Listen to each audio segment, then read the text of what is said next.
ഈ ഷിബിലയുടെ കൊലപാതകത്തിൽ പോലീസിനെതിരെ പരാതി നൽകാൻ ഒരുങ്ങുകയാണ് ഇപ്പോൾ കുടുംബം.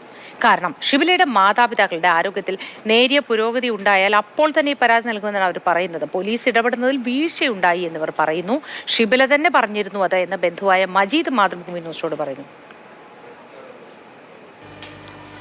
ഈങ്ങാപ്പുഴയിൽ ഭർത്താവ് ഭാര്യയായ ഷിബിലയെ വെട്ടിക്കൊലപ്പെടുത്തിയ സംഭവത്തിൽ ഇപ്പോൾ പോലീസിനെതിരെ പരാതി നൽകാൻ ഒരുങ്ങുകയാണ് കുടുംബം. അതായത് പരാതി കൈകാര്യം ചെയ്യുന്നതിൽ പോലീസിന് ഒരു അലംഭാവം ഉണ്ടായി എന്നാണ് ഇപ്പോൾ കുടുംബം ആരോപിക്കുന്നത്. പോലീസിനെതിരെ പരാതിയുമായി മുന്നോട്ട് പോകാനാണോ തീരുമാനം?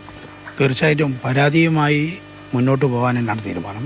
ഈ ഉപ്പ തന്നെ ഈ സംഭവം ഉണ്ടാകുന്നതിൻ്റെ തലേ ദിവസം വരെ പോലീസ് എന്താണ് നമ്മളെ കാര്യത്തിൽ ഇടപെടാത്തത്, ജീവൻ അപകടത്തിലാവും, ഭീഷണിയുണ്ട്, ഫോണിലൂടെ ഭീഷണിയുണ്ട്, കുട്ടിക്ക് വാട്സപ്പിലൂടെ എന്നെ ഞാൻ കൊല്ലും, എൻ്റെ ഉപ്പനെയും ഞാൻ കൊല്ലുമെന്ന് പലതവണ അവൻ ആവർത്തിച്ച് പറഞ്ഞിട്ടുണ്ട്.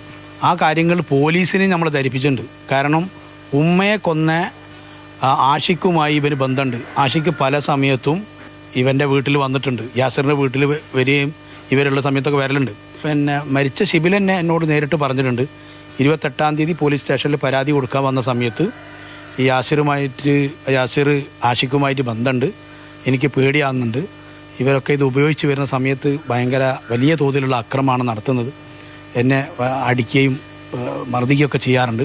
അപ്പോൾ ഒരു നിർവാഹമില്ല എൻ്റെ വീട്ടിലേക്ക് പോകാൻ. ഇനി എനിക്ക് അവിടെ ജീവിച്ചു പോകാൻ കഴിയാത്തതുകൊണ്ടാണ് ഞാൻ വീട്ടിൽ തന്നെ വന്നിട്ടുള്ളത്. എനിക്ക് അവൻ്റെ കൂടെ ഇനി ജീവിക്കാൻ കഴിയില്ല. ഇനി എന്തായാലും പോലീസിൻ്റെ അകത്ത് അലംഭാവം കാണിച്ചെന്നുള്ളത് സത്യമാണ്. പോലീസിന് എതിരെ പരാതി കൊടുക്കണമെങ്കിൽ രക്ഷിതാക്കൾ ഉമ്മയും ഉപ്പയും മെഡിക്കൽ കോളേജിലാണ്.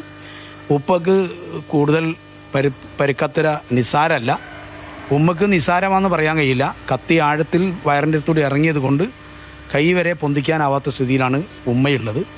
അപ്പോൾ അവർ വന്നതിന് ശേഷം ഒരു മിനിമം ഒരു സംസാരിക്കാൻ പോലും കഴിയുന്ന സന്ദർഭം വെച്ചിട്ട് പോലീസ് അധികാരികൾക്ക്, മുഖ്യമന്ത്രി ഉൾപ്പെടെയുള്ളവർക്ക് ഈ പോലീസിൻ്റെ നിഷ്ക്രിയത്തിനെതിരെ പരാതി കൊടുക്കാൻ തന്നെയാണ് കുടുംബത്തിൻ്റെ തീരുമാനം. ഏതായാലും പരാതി കൊടുക്കുന്നുള്ള കാര്യത്തിൽ പൂർണ്ണമാണ്. പരാതി കൊടുത്തന്നെ പറ്റൂ. പോലീസ് ഈ 10-22 ദിവസമായിട്ട് ഒരു ചെറിയ ഇടപെടൽ പോലും ഇതിനെ നടത്തിയിട്ടില്ല. വകുപ്പ് മേധാവികൾക്കും മുഖ്യമന്ത്രിക്കും ഉൾപ്പെടെ പരാതി നൽകുമെന്നാണ് ഇപ്പോൾ ബന്ധുവായ മജീദ് നമ്മളോട് പങ്കുവെക്കുന്നത്. അതായത് ഷിബിലയുടെ മാതാപിതാക്കൾ ഇപ്പോൾ കോഴിക്കോട് മെഡിക്കൽ കോളേജിലാണ്.